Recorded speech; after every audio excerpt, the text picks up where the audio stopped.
بسم اللہ الرحمن الرحیم۔ السلام علیکم، میرا نام ڈاکٹر اسد محمود۔ دوستو، آج کی اس ویڈیو میں ہم بات کریں گے ایک ایسے ملک کے بارے میں جو پچھلے کئی سالوں سے آگ میں جل رہا ہے۔ یہی وہ ملک ہے جہاں کئی انبیاء کرام بھیجے گئے اور نبی کریم صلی اللہ علیہ وآلہ وسلم نے اپنا سفر اسی ملک کی طرف کیا۔ جی ہاں، we are talking about Syria.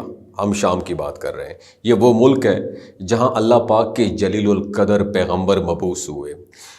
رسول کریم نبی کریم صلی اللہ علیہ وآلہ وسلم کے لیے خصوصی دعا فرمائی، اور اسلامی تاریخ میں اس ملک کی بہت فضیلت بیان ہوئی ہے۔ صرف فضیلت ہی نہیں، اس ملک کے بارے میں کچھ خوفناک حقائق بھی موجود ہیں۔ وہ حقائق کیا ہیں، یہ جاننے کے لیے اس ویڈیو کو اینڈ تک ضرور دیکھیے گا۔ ارشاد باری تعالیٰ ہے کہ ہم نے ابراہیم اور لوط کو نجات دے کر اس سرزمین کی طرف پہنچا دیا جس میں ہم نے تمام جہان والوں کے لیے برکت رکھی تھی۔ سورۃ الانبیاء آیت نمبر 71۔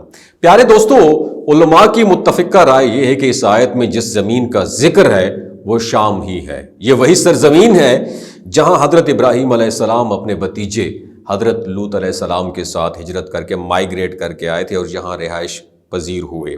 یہاں حضرت نوح علیہ السلام کی اولاد آباد ہوئی، اور اس زمین کو طوفان نوح کے بعد سب سے پہلے آباد ہونے کا شرف حاصل ہوا۔ اور یہ بات بھی دلچسپی سے خالی نہیں ہے کہ اس سرزمین پر حضرت سلیمان علیہ السلام کی بادشاہی بھی قائم ہوئی، اور انہی کی حکومت کی وسعت پورے مشرق اور مغرب تک پھیل گئی۔ سرزمین شام کو انبیاء کی سرزمین بھی کہا جاتا ہے، کیونکہ یہاں پر بے شمار انبیاء کرام مبعوث کیے گئے، جیسا کہ حضرت یعقوب علیہ السلام، حضرت ایوب علیہ السلام، حضرت داؤد علیہ السلام اور حضرت یحییٰ علیہ السلام۔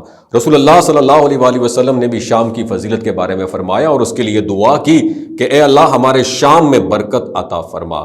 ناظرین گرامی، شام کی فضیلت صرف اس کی تاریخی حیثیت تک محدود نہیں ہے، بلکہ رسول اللہ صلی اللہ علیہ وآلہ وسلم کی حیات طیبہ میں اس کا خاص مقام ہے۔ رسول اللہ صلی اللہ علیہ وسلم نے اپنی جوانی میں اپنے چچا ابو طالب کے ساتھ تجارتی قافلے میں شامل ہو کر شام کا سفر کیا تھا۔ یہ وہی سفر تھا جس میں راہب سے ملاقات ہوئی جو عیسائی علماء میں سے ایک تھے۔ راہب نے رسول اللہ صلی اللہ علیہ وآلہ وسلم کی نبوت کی نشانیوں کو پہچان لیا اور ابو طالب کو آپ صلی اللہ علیہ وآلہ وسلم کی حفاظت کے لیے ہدایت دی۔ لیکن جہاں شام کے متعلق کچھ اچھی چیزیں جڑی ہوئی ہیں، اس کے متعلق خوفناک حقائق بھی موجود ہیں۔ نبی کریم صلی اللہ علیہ وآلہ وسلم نے شام کے بارے میں کئی ایسی پریڈکشن فرمائی ہیں جو قیامت کے قریب ہونے والی بڑی نشانیوں کی طرف اشارہ کرتی ہیں۔ ان احادیث میں واضح طور پر بیان کیا گیا ہے کہ شام، سیریا، آخری زمانے میں عام واقعات کا مرکز ہوگا، جس طرح کل آپ نے دیکھا ہے کہ شام کو فتح کر لیا گیا ہے۔ ایک بڑی نشانی جو قیامت کے قریب ظاہر ہوگی وہ ایک عظیم آگ کا نکلنا ہے جو لوگوں کو ہانکتی ہوئی شام کی طرف لے جائے گی۔ حضرت محمد مصطفیٰ صلی اللہ علیہ وآلہ وسلم نے فرمایا کہ قیامت اس وقت تک برپا نہیں ہوگی جب تک حجاز یعنی عرب کی زمین سے ایک ایسی آگ نہ نکلے جو بصرہ کے اونٹوں کی گردنوں تک کو روشن نہ کر دے۔ یہ حدیث اس بات کی نشاندہی کرتی ہے کہ قیامت کے قریب ایک ایسی آگ نکلے گی جو انتہائی خوفناک ہوگی اور لوگوں کو شام کی طرف ہانک کر لے کے جائے گی۔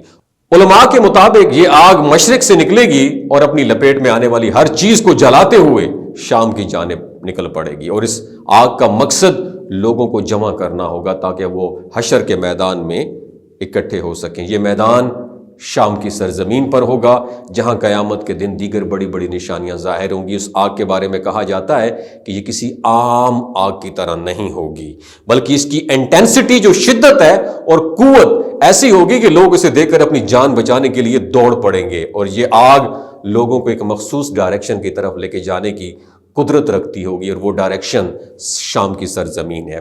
ایک مشہور حدیث میں آپ صلی اللہ علیہ وآلہ وسلم نے فرمایا کہ میری امت میں ہمیشہ ایک ایسی جماعت ایسی بھی رہے گی جو حق پر ثابت قدم ہوگی، اور جو لوگ ان کی مدد نہیں کریں گے وہ انہیں کوئی نقصان نہیں پہنچا سکیں گے یہاں تک کہ قیامت قائم ہو جائے گی۔ دوستو، اس حدیث کے بارے میں مفسرین کا کہنا ہے کہ اس جماعت کا مسکن شام ہوگا جو آخری زمانے میں ایمان کی حفاظت کرے گی۔ اسی طرح حضرت امام مہدی علیہ السلام کی قیادت میں ایک بڑی جنگ کا ذکر بھی احادیث میں ملتا ہے جو شام کی سرزمین پر لڑی جائے گی۔ کہا جاتا ہے کہ امام مہدی علیہ السلام شام میں اپنی خلافت قائم کریں گے اور مسلمانوں کی لیڈرشپ جو مسلمانوں کو لیڈ کریں گے. اس کے بعد حضرت عیسیٰ علیہ السلام کا نزول وہ بھی شام میں ہوگا. اور ایک مشہور حدیث کے مطابق حضرت عیسیٰ علیہ السلام دمشق یا جسے دمشق کہتے ہیں اس کے مشرقی جانب سفید مینار جو ہے اس کے پاس نازل ہوں گے. اور یہ بات اس زمین کی قیادت کی نشانیوں میں غیر معمولی اہمیت کو ظاہر کرتی ہے. دوستو معزز دوستو، شام کی سرزمین کی اہمیت اس بات سے بھی اجاگر ہوتی ہے کہ یہی وہ مقدس جگہ ہے جہاں دجال کی آخری شکست ہوگی. اور یہ واقعہ قیامت کی بڑی اور واضح نشانیوں میں شامل ہے. دجال جیسے فتنوں کا سب سے بڑا نمائندہ اور دنیا کا سب سے بڑا دھوکے باز جس کو کہا گیا ہے، اپنی پوری قوت، طاقت اور چالاکی کے ساتھ دنیا کو گمراہ کرنے کی کوشش کرے گا. دوستو نبی کریم صلی اللہ علیہ وآلہ وسلم نے دجال کے فتنے کی شدت کا اس قدر تفصیل سے ذکر کیا کہ صحابہ کرام اس کے خوف سے کانپ اٹھے تھے. دجال کی آمد آخری زمانے میں ہوگی جب دنیا فساد اور فتنہ میں ڈوبی ہوگی اور لوگ ایمان کی روشنی سے بالکل کوسوں دور چلے جائیں گے. اور دجال کے فتنے سے سب سے بڑی خصوصیت اس کی جھوٹی خدائی کا دعویٰ ہوگا اور وہ معجزات جیسی چیزوں کو ظاہر کرے گا، جیسے کہ مردوں کو زندہ کرنا، مصنوعی بارش برسانا اور زمین سے خزانوں کا نکالنا. اور یہ سب چیزیں لوگوں کو گمراہ کرنے کے لیے کافی ہوں گی اور کمزور ایمان والے فوراً اس کے فالورز بن جائیں گے. مگر نبی کریم صلی اللہ علیہ وسلم نے ہمیں بتایا کہ اللہ تعالیٰ دجال کے فتنے کا خاتمہ حضرت عیسیٰ علیہ السلام کے ذریعے کریں گے. جب ہم شام کی سرزمین کے بارے میں نبی کریم صلی اللہ علیہ وسلم کی پریڈکشن اور احادیث کو پڑھتے ہیں تو ہمارے دل کی ایک عجیب خوف اور ایمان کی کیفیت سے بھر جاتے ہیں. لیکن افسوس کے ساتھ یہ کہنا پڑ رہا ہے کہ جو نشانیاں شام کے متعلق بتائی گئی تھی وہ ایک ایک کر کے ظاہر ہونا شروع ہو گئی ہیں. اور شام کی سرزمین جسے اللہ نے عظیم انبیاء اور رسولوں کی قدم بوسی کا شرف عطا کیا، آج خون اور آگ میں لپٹی ہوئی ہے. جنگی لڑائیوں اور فتنے کی آگ نے شام کو اپنی لپیٹ میں لے رکھا ہے اور وہی منظر ہمارے سامنے ہے جس کا ذکر احادیث میں کیا گیا. آج ہم دیکھ رہے ہیں کہ شام ایک میدان جنگ بن چکا ہے جہاں پر ہر طاقت اپنا حصہ ڈالنے کے لیے تیار بیٹھی ہے. بڑی عالمی طاقتیں اپنے مفادات کی جنگ لڑ رہی ہیں اور اس کی آگ میں صرف شام ہی نہیں بلکہ پورا عالم اسلام جھلس رہا ہے. احادیث میں جس آگ کا ذکر کیا گیا ہے وہ بظاہر لڑائیوں اور جنگوں کی صورت میں ظاہر ہو چکی ہیں. یہ ایسی آگ ہے جو ساری دنیا کو اپنی طرف اٹریکٹ کر رہی ہے اور عالمی جنگ بن کر پوری دنیا کو اپنی لپیٹ میں لے لے گی. اور شام کی موجودہ حالت یہ ثابت کر رہی ہے کہ امت مسلمہ ایک بڑے فتنے کی طرف بڑھ رہی ہے اور مسلمانوں کی حالت زار اور دنیا کی سیاست اس بات کی نشاندہی کر رہی ہے کہ ہم ایک فیصلہ کن دور کی جانب بڑھ رہے ہیں. جس احادیث میں دجال کی آمد پر اس کی شکست کا ذکر ہے وہ بھی ہمیں یہی بتاتی ہے کہ شام ہی وہ جگہ ہے جہاں یہ سب کچھ ہونا ہے. آج کی جنگیں اور شام میں جاری خون ریزی اس بات کی اناؤنسمنٹ کرتی ہیں کہ وہ میدان تیار ہو رہا ہے جس کا ذکر نبی کریم صلی اللہ علیہ وآلہ وسلم نے اپنی احادیث میں کیا تھا. شام میں جاری لڑائیاں صرف ایک سیاسی یا جغرافیائی مسئلہ نہیں ہے بلکہ ایک بہت بڑی جنگ کا پیش خیمہ ہے جو حق اور باطل کے درمیان آخری معرکہ ہوگا. اور دنیا کی بڑی طاقتیں شام کی جانب متوجہ ہیں اور اس خطے کی حیثیت بین الاقوامی سطح پر بے حد اہمیت اختیار کر چکی ہے. اور امت مسلمہ کو اس وقت اتحاد کی ضرورت ہے کیونکہ وہ وقت قریب ہے جب امام مہدی علیہ السلام حضرت عیسیٰ علیہ السلام کی قیادت میں حق کا پرچم شام کی سرزمین پر لہرایا جائے گا اور دجال کا فتنہ ختم ہوگا. یہ وہی میدان ہوگا جس کی طرف دنیا کی کفر اور باطل کی نظریں اور جہاں قیامت کے دن بڑے واقعات ظہور پذیر ہوں گے. شام کی موجودہ حالت ہمیں بتا رہی ہے کہ وہ پریڈکشن اب ایک ایک کر کے پوری ہو رہی ہیں اور ہمیں ان واقعات کی حقیقت کو سمجھنا ہوگا.